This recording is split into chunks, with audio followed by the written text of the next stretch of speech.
Welcome back to the New Equity Network show. I'm Michael Yorba, your host, and Ed Baxter, our co-host here on the show. All right, we're talking with John Lowery, President, CEO of Wholelifecompanies.com. And John, welcome back to the segment. I appreciate you being here. Thank you. All right, you're welcome. You are taking a different approach here with this industry sector that you're on. You're creating franchises, so there's investable opportunities in here. And I'm looking at the internal rate of return. You know, on the low end, you're looking at a 10% return. On the high end, 71%. Historically speaking, on the projects that you've already put to bed and moved with.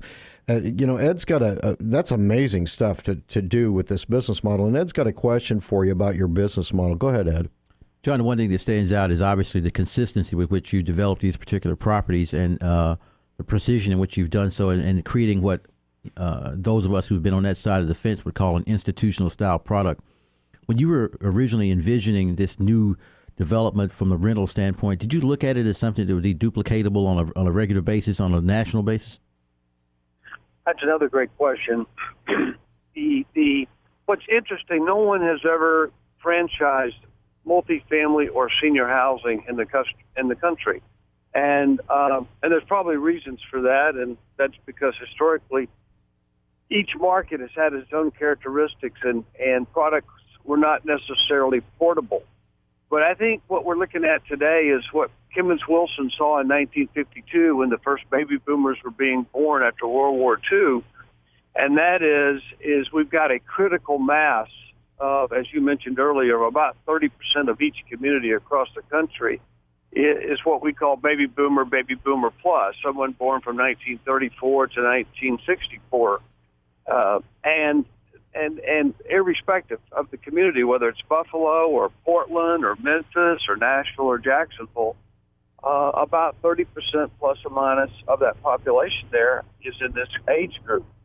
And so what we're finding is that there are home builders and developers, multifamily developers, and also just doctors and lawyers that wish to be investors understand that they do have a population where they live that wish to have luxury rental housing, but they don't know what to build for them.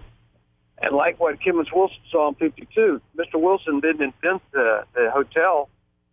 Conrad Hilton owned the Waldorf Astoria in 1952. But what Kimmons did, he standardized the hotel and made it available on a franchise basis throughout the nation.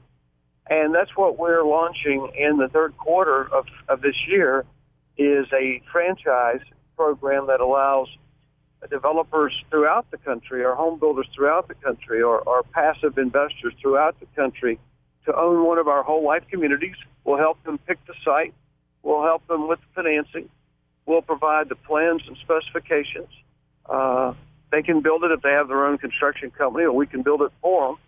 And at the end of the day, we're borrowing from Holiday Inn and from Marriott and other hotel companies a hospitality model where anyone can own the residential community, similar to a hotel, and Whole Life Management Company manages that community for the owner.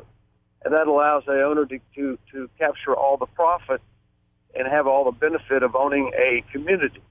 And so our goal for between now and 2020 is to build 100 whole life communities, averaging 150 units per community, or about 15,000 units. And although that sounds like a lot, there are more than 15,000 multifamily units under construction just in the Dallas-Houston markets alone. So on a national basis, 15,000 units is not really that many. We would hardly move the needle.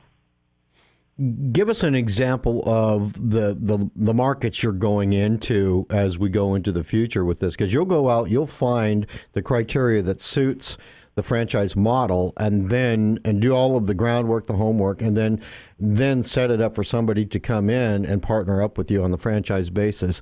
Because you're right here in our backyard, and yet you're in other places around the United States. You've got forward-looking ventures on. Yeah, another good question.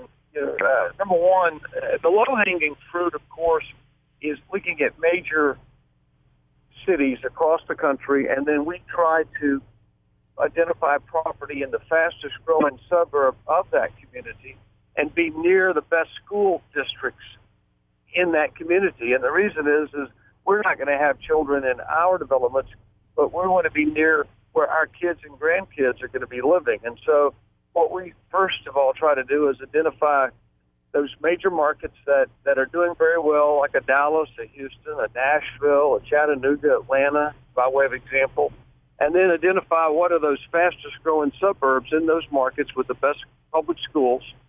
And then we don't necessarily have to be in the best school district. So, for example, the project we're just coming out of the ground in Frisco, even though we're in the city limits of Frisco, we are in Little Elm School District, and Little Elm's a great school district. I don't want to say it's not, but it's not. It doesn't have the same quality as the Frisco School District, and so we're able to pay a little less for the dirt, being adjacent to the Frisco School District rather than being in the school district. We're doing the same thing in North Houston. Woodlands is a very hot market right now because Exxon is putting its new regional headquarters just outside of the Woodlands. Woodlands has a great school district. Wholelife is going to build a development at the Woodlands. We're not technically in the city limit of Woodlands because the land's just too expensive, but we're adjacent to the Woodlands, which allows us to pay a little lower price, but be near those great schools where our children and grandchildren want to go to school. So that is our thesis all across the nation is whether we were, again, using a more of a tertiary market versus in a major market, is each community across the country has its Frisco or its Woodlands or its Plano, respectfully, and that's the location we wish to put these first communities in. Okay. The other thing on the outside, and Ed, keep me out of trouble here, but exit strategies on these projects, because some people get into these deals and then later they'd like to get out. Talk to us about the thought process for the investors that want to come in and partner up with you on that, if you can. Sure. And at the end of the day, I mean, everyone, generally speaking, wants to make a profit. And so the goal here is we're developing these communities for approximately $300,000 a door per unit. And at $2 a square foot rent, that means we're developing to about a 9 cap rate. And I think you've got a pretty sophisticated audience, so they understand what that is. And the goal would be to sell these at the end of 5 years at a 6 cap, and which means that the development profits approximately $150,000 a unit. So if we were to build a 100-unit community, by way of example, building to a 9, selling at a 6, then the owner would make approximately $15 million at $150,000 a keep. And then if it's 200 units, then of course it's $30 million. But at the end of the day, we're building for $300,000 each, and the goal is to sell them for $450,000 a key within 60 months. And we've got about a minute left, but if I get that right, the buyers, the people that would come in, are established relationships that you've developed over the years with REITs, other institutions that are looking for mature properties to put into their portfolio. Is that correct? That's exactly right. Is that there are very efficient entities out there that are buying properties even at below 6 cap today. And there are national real estate investment trusts along with insurance companies that really have a strong appetite for a quality product, and particularly for a little more mature customer who's not going to be moving every 12 to 18 months.